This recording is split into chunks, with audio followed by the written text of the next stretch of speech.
Well, I'm retired, and I love working here because it keeps me going.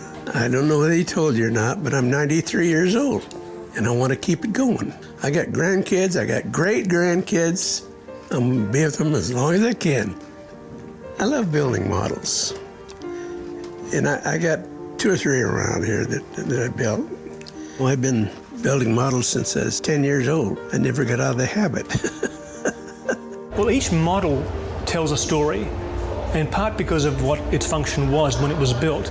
Some are what you might call museum quality or museum grade, which means that they're meant to illustrate to a visitor or to public in general how a vessel looked like. It might not exist anymore in reality, but you can look at it and say, okay, 400 years ago, 300 years ago, this is how people sailed across the ocean. Other models are almost like a celebration of naval architecture and indeed of model making itself. Models can be technical in terms of defining what a piece of naval architecture looks like.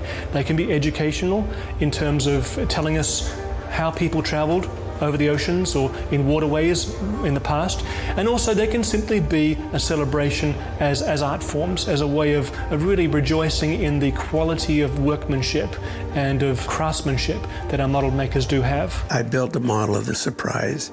That's what got me started here. That was 2007. And I brought it in. When I finished it, my daughter says, "We don't have any place for it. Are you through with it?" "Yeah." So I brought it down to the museum and asked them if they'd like to show it. It's been on there ever since. I would like to say I'm a master builder. I'm about the only one around that can do what I'm doing.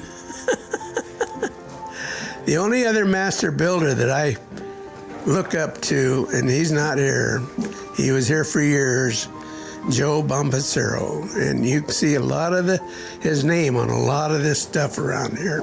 I mostly make period stuff like schooners, brigs, early century, 15th to 17th, 18th century. I basically do kits, and if I can find a scratch build, I'll do that. I built a model of the Californian. It was scratch built, and that only plans I had for that was from the original build plans from 83, 84 when they built it here. I built the Mayflower from a kit and built it exactly the way the replica was made. Ship model could expand to full size magically. Everything would sail as normal and naturally the way it should.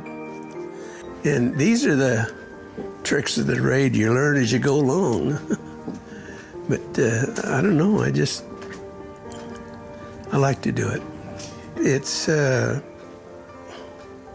easy to get into. It's like drawing. If you want to draw, you go get paper and pencil and do it. If you want to start a model, you get a kit, only you get one that's real simple and easy to build. And as soon as you get that one done, you haven't run across bad things in it, whoa, good, I'll do another one, do the next one. But they have to want to do it. And they can't be watching television or texting and that seems to be all they want to do.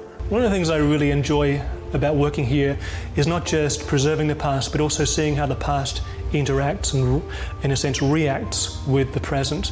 And that's where visitor experience comes in. And I really love walking around the museum when we have visitors here and hearing their comments about some of the displays. And obviously the models are one of the big portions of our display here. You'll hear people talk about how their grandparents or their grandfather, for example, grandpa, stood right there on the Missouri. Or someone will say, that's the boat I served on, that's the vessel I served on. So in a sense, models become a time machine connecting the past events with the present generation. And that's a fantastic thing to see.